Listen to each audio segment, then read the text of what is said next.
Thank you everybody for coming to this workshop. So we are here to talk about subscription growth and how to unlock it with experimentation. If you don't know me, this is me. I've been in this space for over a decade now. I'm mostly working on the product side of things, but also marketing, and lately doing a lot of growth and monetization. I've been working with over 40 apps over the years, subscription app, very small apps, very big app, medium, a bit of everything really. I'm also a coach on system. If you ever want to go through an accelerator, I recommend, it's really good. VP product at Passion, which is a no-code app builder. If you ever need to get a no-code app, I recommend, it's really good. And product growth advisor at Aperture. If you never need an agency, go to Aperture. Here we go. And if you just want to chat to me about anything else, this is a LinkedIn QR code you can scan and we can chat after the conference. Right, before we start, I want to know how many of you are experimentation skeptic. Can you raise your hand? Who does not believe in experimentation? Ooh, no, I don't believe you. Really? Tell me the truth. So every single one of you is running experimentation right now. Amazing. Okay, cool. This is a good room then. Let's play a little game. If you're running experimentation, maybe you can tell me which one of this experiment actually won. The first one, we are testing visuals.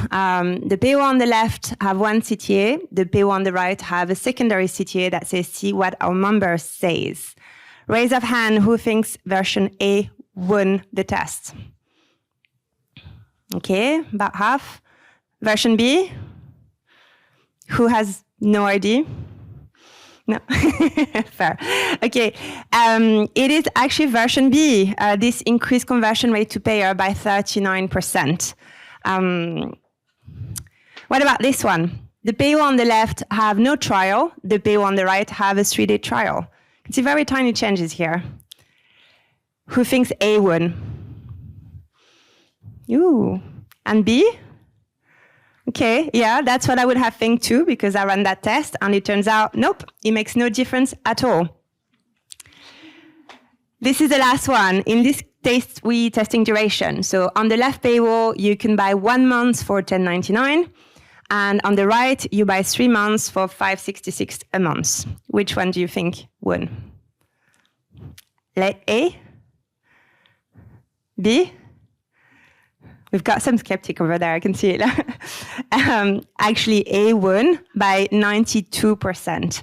So this is almost twice as much subscription on A than on B. The whole point of this little test is just to show you that actually our ideas are often wrong. It's very rare for us to have an idea that actually works. And the more mature your product is, the more optimized your product is, the more likely you are to just have an experiment that fell. We fell on average 80% of the time. That's actually a real stat from people that run experimentation for a living. And yeah, if you're not testing, chances are you're going to launch something on your product that has 80% chances of failure and actually decreasing your subscription rate. So experimentation is actually really important. And if done well, it can have really good results. So in this case, we ran 30 tests over 5 months, increased MRR by 59%.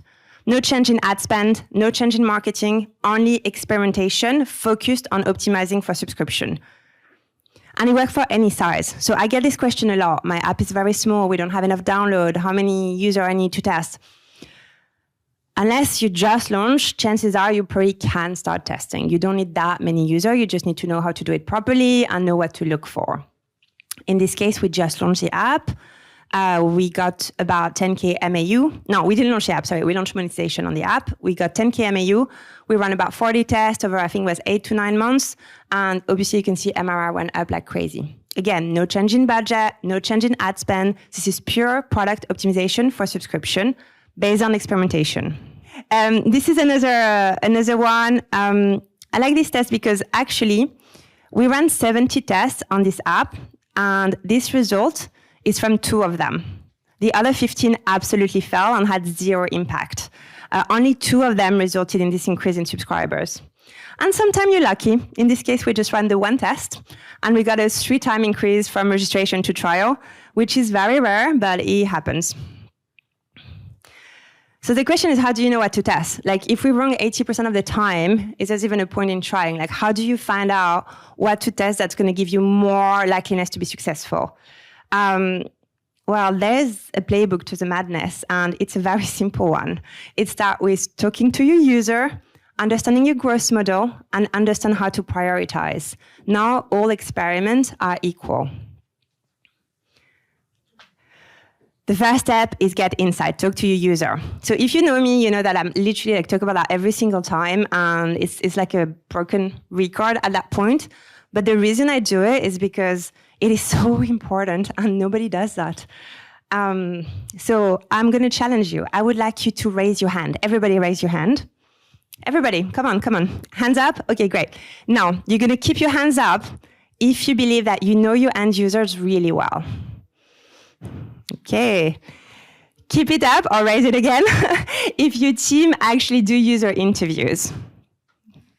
Okay, that's not bad. If you yourself have done a user interview. Good. If you've done so in the last 7 days.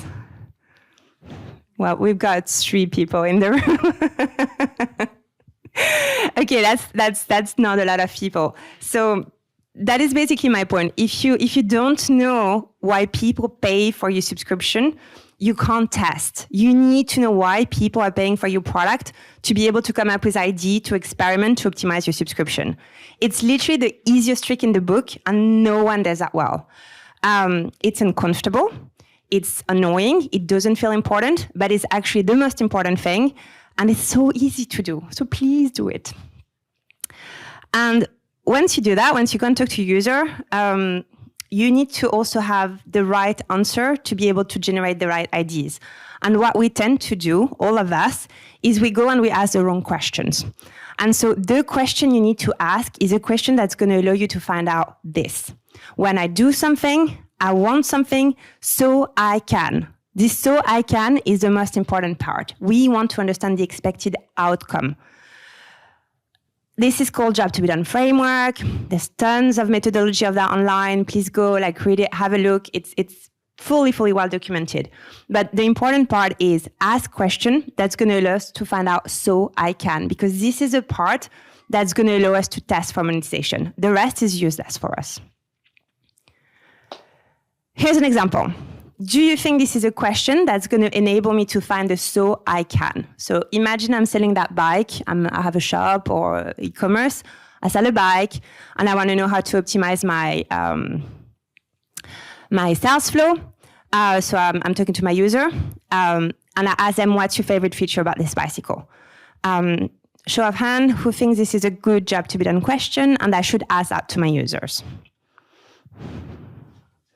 Yeah, you're right. It's a trick question. And the reason for that is because if you ask this question, this is the answer you're going to get. The bike has 300 gears. I don't know. I clearly don't bike. I like the color. I like that it has 2 wheels, It's going to be actual answer about the feature that we don't really care about. That doesn't allow me to sell that bike better. How about this one? When you bought this bike, what did you think it would enable you to do? Is this a good job to be done question? Yeah, we have some confidence. Okay, cool. Right, so I actually asked this question in real life to people, and this is the answer we got. I bought this bike because I cycle to work, and I don't want to arrive at work sweating. Or my boyfriend actually cycle, and I just wanted to keep up with him. I want to reduce my carbon footprint. This is real answer from real people about why they actually bought their bicycle. Do you see the difference? In those statements, I understand the so I can. I bought this bike so I can arrive at work not sweating. Now I actually know why people purchase my product. It gives me tons of ideas to come up with experiment to optimize for more sales, right? And you don't need to do so many of them. You do 10 interviews, you reach out to people that purchase very recently. If you have a subscription app, I would suggest right after they took on your trial or right after they did a first initial purchase. The sooner you can get them, the better. Get 7 to 10 of them on the phone. Ask them the right question, document it, and do not talk about your product. If you found yourself talking about your feature, about your product, about anything that your product is doing, you went too far. You're like completely on the wrong path here. And that's why you want to get them right after they purchase. So they don't really know your product that well yet. They bought an ID, and that's really what we want to understand. This is an example of a company that did that really, really, really well. So I work with those guys. It's a kids app. It's called SmartTel. And they went through the accelerator program I mentioned earlier system. And they did really good job to be done interviews with their users. And they found out that the reason parents were buying the app is because they don't want to feel guilty about the screen time that their kids, the time their kids spend on the screen. And it wasn't so much about spending time on screen, but it was the fact that screens are addictive and it's really hard, to get an iPad out of a kid. I think that's a very common thing for parents. So they understood that, and they went on and they changed everything. They started experimenting with their ads, with their App Store copy, with their App Store visual, with their onboarding flow, with a paywall, and with the actual feature on the product as well, all based on this knowledge. And doing that, they actually increased their conversion rate from install to subscription by 72%. Now, we're at step 2. We've got a bunch of ideas. We know why people are paying for our product. How do we know which to prioritize? Like, we all have very limited resources. We don't have that much time. How do you know which one to test first? This comes from understanding your growth model. And again, this is something that we don't do or we don't do well. And the reason why we don't do it is because it feels like work. It feels like it takes time and it doesn't get you much. Well, if you don't understand your growth model, you don't know where to test. And so the whole testing is pointless. I'm going to simplify it for you. A growth model usually looks much more complex than that, but this is a basic simplified version for a subscription app. Most of you will have a funnel that looks a bit like that. Acquisition, some sort of activation funnel. During the activation, sometimes there's like a trial. Then there's a series of aha moments that are actually going to lead to habituation over time. Somewhere along the way, there's a subscription, and then you have your retention. Very classic, right? But what happens is, if you don't understand why people are dropping in your model, you're going to test in the wrong part of the funnel. You need to understand if you're losing people early on or later down the funnel. And for the majority of you, it's going to be very top of the funnel. There's a few apps, I work on a few products where actually it was a bit later down, but usually those are more mature products that have very strong habituation, that have also very strong brand. Most apps, we want to focus on the top of the funnel first. Now that, and then you can kind of move along the way, right? So we're going to focus even before the subscription. We're going to really focus on our activation funnel. And then we want to prioritize the highest impact first on this activation funnel. So maybe some of you are using things like price scoring. Stop it. Forget about that. We don't care about the effort. At that point, the only thing we care about is impact. Is what you're testing the highest potential impact on the metric we chose to focus on? That probably happened before subscription. Is it? Prioritize it. Find a way to make it low effort. It's not, even if it's low effort, don't. Stop wasting your time, move on. It's generally a waste of time. Here's a bit of a quick sheet. High impact usually is going to fall under one of those 3 areas. The onboarding funnel, the first experience, and the first paywall. And so the way this works is most product, you're going to use your onboarding funnel or your first experience to build the value. And the higher the value, the lower the cost perception. So the higher you build that up, the higher your pricing model. And then your first paywall, the only job of your paywall is to show the cost in relation to this value. You want to make sure that by the time people arrive to your first paywall, they're completely sold on the value of your product and that the cost is shown in the right kind of framed way, which we'll talk about in a minute. So let's talk about onboarding. If you're not testing your onboarding funnel, that's the first thing I would try. Like, that's where you focus first, especially if you have an onboarding funnel. So if you're not product-led, your onboarding funnel is the perfect place to show the so you can, right? By the time I get to the end of the onboarding funnel, I need to fully understand my so you can. So I can do what? And it has a high impact. Like I've seen tests on onboarding funnel going as 3 times higher in terms of subscription and conversion to subscription, which is insanely high. Let's go back to our smart tell guys. So this is what they did. They spoke to parents, and this is a quote they actually heard from parents. Like, my biggest problem is not so much the tablet, but then when it's time to get off, right? This is a so I can, this is a job to be done. This is a real anxiety that parents had. And so they went on and put that on their onboarding flow and tackled it.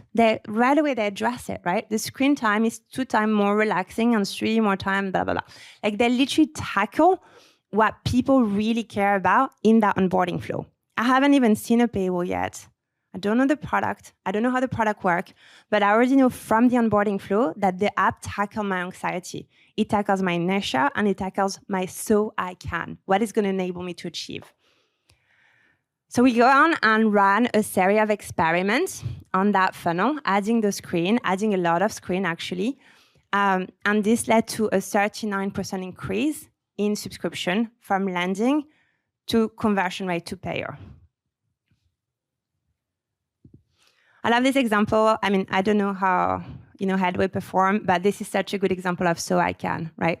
I'm getting onto Headspace, sorry, branding. And you can see here the job to be done, right?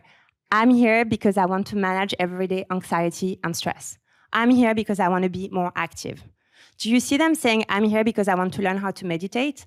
Or I'm here because I want to know how, I don't know, I can spend 7 minutes a day to actually listen to somebody's voice telling me what to do? No, they're not focusing on feature at all. There's nothing saying, oh, you can have 7 voices on 3,000 video about meditation or, whatever they're actually offering the product. The whole flow is about so I can. What is the value I'm going to deliver for you? And then, obviously, there's a paywall. So, essentially, you spoke to your users, you got a bunch of ideas, you built your growth model, you understand where to focus, probably top of the funnel first, and then you go on and you build some sort of onboarding flow with a so you can, understand the value of the product very fast, adding good friction. This is literally the only thing the onboarding funnel is here for, increase the perceived value of your product. Not every product has an onboarding funnel. You don't necessarily need one. If your product is product-led or content-led, you can also just go right away with the first experience. But it's the same thing. The goal is increase perceived value as quickly as possible. This is an example where we did that. We removed all the friction, led right with the content, had a small but positive results. Duolingo, I think, is a very famous example of that. They're leading right with the product, right? But it's exactly the same. By the end of that first funnel, when I get to my first paywall, I fully understand the value of the product. I fully understand the so I can. What is this product going to do for me? And they're just not doing it with word. They're doing it with their product. And it's exactly the same for every other app that is content-led or product-led. So YouTube, ChatGPT, content-led app, same thing. You land and the product leads you to that value. And once you build that value, we get to the first paywall. And the first paywall is something you're going to want to test only when that value is really good and really high. Because once we do that, it allows us to test things like pricing, it allows us to test things like placement and visuals. The first thing is your first paywall. It needs to happen super, super soon on the app. So you need to experiment with that. And I found that a lot of companies are a bit scared of doing that. Like maybe it's going to annoy users, or maybe if we remove it, people are not going to subscribe. You got to test, because for every product, that value moment is not at the same time. So if your value moment is really early, you want to put that paywall really early. If the value happened a bit later, you want to put the paywall a bit later. But bear in mind, majority of subscription happen very quickly, within a few minutes of installing an app. So you want to make sure that value is there very, very, very quickly, and that first paywall happen also very, very quickly. 2 examples of testing that. On the left, health and fitness app. In this product, the first paywall was only appearing when you try premium feature. Unless you start trying premium feature, you are not seeing a paywall. We built an onboarding flow. We use a so you can. We added value, put a first paywall, resulted in a 750% increase in conversion rate to subscriber. And this is not a small product. This is quite a big product. So this is insane. On the right, gigantic product. This is a bit different. In this case, the assumption was that the value was happening after you engage with the product. So our first paywall was happening after the first interaction. And we realized that maybe the onboarding flow was enough. Maybe the onboarding flow was enough to get people to the point where they really, truly understand what the product could do for them. And so we just brought the paywall 2 screens ahead. That's all we did. 2 screens ahead in the experience, and increased our daily subscription by 15%. We, by the way, ran a lot more tests on that paywall. We tried pricing, we tried copy, we tried how long the paywall was. Now all of them were successful. But overall, like all the tests together, resulted in a 15% increase in subscription.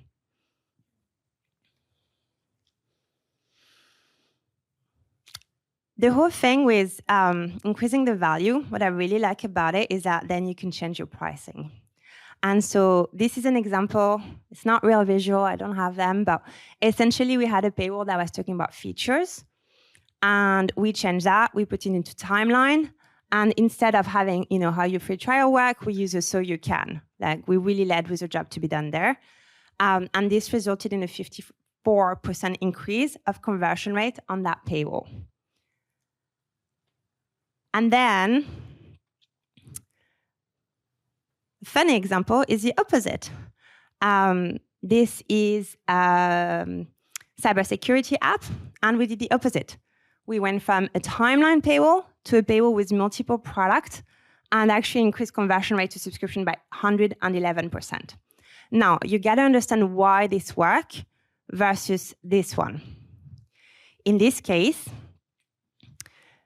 we worked on a whole onboarding flow and web to app funnel that showcase a lot of value. So by the time people get to that paywall, they know what the product can do for them. They're pretty much fully convinced, they don't need to see anything else. We then are selling a product on a yearly plan that's quite expensive. By adding a second plan, we're now framing our prices. We have I think it's $9.99 and $4.99. So we have a really, really nice way of reducing perception of cost. So remember what we say, right? Increase value, reduce perception of cost. This is what we've done here. And I know this pay will have feature on it, but that's not what we put. We still led with the value, we still led with the so you can. And so it was increase value, reduce perception of cost, first paywall. Now, not only this increased subscription by 111%, but it also increased the amount of people that purchased the highest price. So we had people buying the yearly product more than when the only option was a yearly product, which is amazing, right? Increase ARPU, increase revenue, increase et cetera, just with one simple changes. We tested the same thing before changing the onboarding, before showing the value, and it failed. And then what we tested is increasing the price on the left paywall, on the timeline, and it failed. But then we tested increasing the price on the right paywall, and that went successfully. So my point here is that the same test can work if you change the experience before that test first. So increase price on the left, fail, doesn't work. Change design, frame your price, do it well, work. Then go on and increase your price, works. So it's also a bit of an order of what you're doing. Okay, we have a bit of time left, and you were talking to your neighbor a bit earlier. So now I would like you to actually ask the person next to you what the app is. I would love for you to go through the onboarding flow, go through an onboarding flow together until the first paywall, and pay attention to those things, the thing we just talked about. How long is the onboarding flow? Is it good friction? Do you get the value? Are they talking about features in the onboarding flow, or are they talking about the so you can? Is it content-led? Is it product-led? Is the first paywall a surprise? Are you seeing a first paywall? Are you not seeing a first paywall? How long did it take you to get to that first paywall? Are the prices framed on the first paywall? Are you understanding the value and the cost? Can you do a mental calculation in your head within a second of value cost? This is what I get. This is how much it's going to cost me. And is the price frame for lower cost perception as well. So I'm going to give you like 5-10 minutes. I'll be here as well if you want to ask any question. But I really think it's important that you do that on someone else's product because we're very biased about our own product. So talk to your neighbor, ask them what their product is, and try on their product. Okay, we only have a couple minutes left. So would anyone like to actually share with the room what you discuss? Pick an app and say what are the kind of question you went through? Don't be shy, come on. So there's a gaming app here, and you can buy, what's your name? Oh, Otis. And you can buy coins, right? Mm-hmm. And what's interesting is the coins get cheaper when you buy more of them, but it doesn't tell you the price per coin, so you have to do some mental maths to see that the value is, you get more for less. So there's one optimization. Cool, okay, I'll repeat for the room. Essentially, costs per coins on a gaming app to show that the costs go down the more you get coins. Yeah. Are you comparing? Are you showing at some point this one is 50% off or best value? Are you putting the higher price first, the first coin and then going down? Okay, that's fine then. That's the first thing. Yeah, so I would definitely recommend testing, showing the value, framing one of them, saying best option, putting your higher price first, so it comes second, and then showing how much people would save by buying that. And also something don't expire, because that's one of the anxiety with coins is if I buy a lot, are they going to expire? So you can put something like that, which in subscription is the equivalent of no commitment. You can cancel anytime. That's one of the anxiety that you want to tackle on your subscription screen. Cool, thank you for sharing. Anyone else want to share with the room? No? Okay, you guys have been an amazing audience. Thank you so much. It is now time to leave the room. So have a great day and I'll be around.